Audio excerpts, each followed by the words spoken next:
Hello, I'm ABC 10 meteorologist Rob Carlmark, and if you are watching this on YouTube, you may not have any idea who I am. I am a meteorologist that mostly focus on Northern California in the Sacramento, Stockton, Modesto area, up to Truckee, almost over to the Bay Area. That's our local channel. However, we're going to be covering a bunch of things up and down the state on this Friday because we're waking up to one of the best times to be alive in the state of California when one of these big, rare, cold systems moves through. For example, Jim Tang is a forecaster for the National Weather Service and took this photo out exploring near where he is. And this is Highway 1, the Pacific Ocean, and the mountains by Big Sur, which are pretty steep and well over 1,000 feet. We got snow there recently. And then you get to other coastal areas. Kent Porter is a photographer for the Press Democrat and was out and about covering the rare snow with major impacts in areas of Napa, Sonoma County.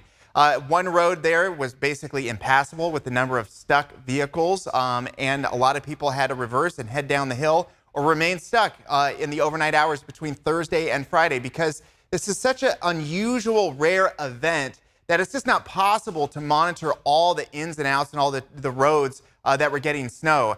You know, it is true that California is mostly a warm and dry and sunny place, but when the weather hits, the weather hits. And there's a lot of people here and a lot of opportunities when low snow happens just to have something unusual happen and for people to get stuck. And we're seeing that all over the place. In fact, one report early this morning of 100 cars stuck between Livermore and the Tracy area, which is right here on a place called Patterson Pass Road. They had to shut it down, but there's going to be a lot of people trying to navigate that. So this is the radar going back to Thursday because that's when we started to see this come together.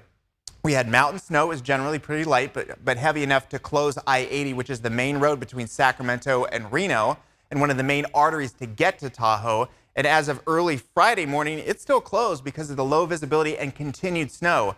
Middle of the night, strong winds, some trees down, thousands of people without power. And then we saw the main line of rain move through. And then we get the leftovers, which is scattered spotty showers here and there, but continued Sierra snow. This is a Friday. This is usually when people want to make that trip up to the mountains. We've got the World Cup in Palisades, Tahoe. And folks, just getting there will be a challenge. I don't know when they're going to open the road, maybe open by the time you see this, but just know it was a major issue early on Friday morning and also a ton of closed roads out in the coastal range as well. So low snow was a major deal. This is basically the benchmark that we were looking at, several feet of snow above 5,000 feet, and everything below 5,000 feet was going to see, various levels of snow.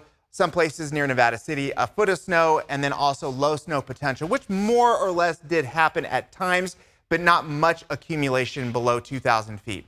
With that said, all of this is going to help with the drought. Every week we look at this, it's either the same or getting better. We should have a new update on Thursday of next week after this storm and then another big one. So we'll have to see how it works. Now, again, this is being recorded on Friday, and you can see where we are with the rain and the snow. One area that is really just getting nailed is everything on I-5 on the north end of the Sacramento Valley. This is Redding, Red Bluff, so many other spots just getting completely hammered and shut down with snow. Then we've seen some other areas that did see some really decent overnight rain, starting to see a bit of sun and some clearing. But remember, since the core of the storm is off the coast, it's going to take a while for all of that to clear out. Then our focus is on Southern California.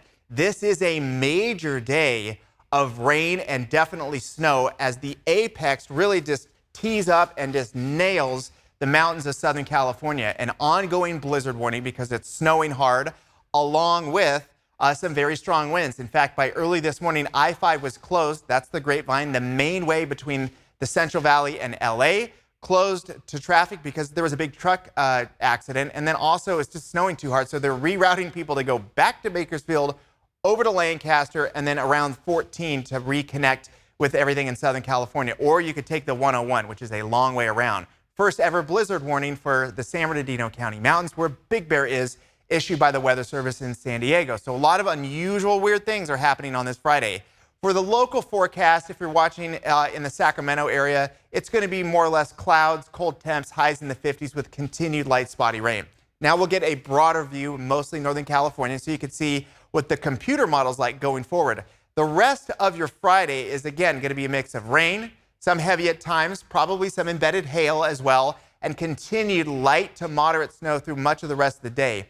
That line I was talking about earlier that moved through, or the core of the system, it's going to continue to move to the south. So that very back end of it should be leaving us by early Saturday morning. Saturday, hey, a nice break and everything. Then we get to Sunday, and we have to start paying attention to the weather again. Sunday morning, a brand new system moves in, and this one is cold as well. So watch for low snow, watch for rain, watch for snow moving in during the day on Sunday. Opens up the door for boom, number 3 system, I should say. I'm losing track here. So we're going to be looking at a major system Monday to Tuesday, and then hopefully by Wednesday we'll start to clear out and give ourselves a bit of a breather. So the bottom line is this: cold, record-breaking snow in some cases, just a very unusual event, very rare for northern and southern California as far as the low snow. A bit of a break on Saturday, then a new cycle for about 3 days, then some clearing going into next week.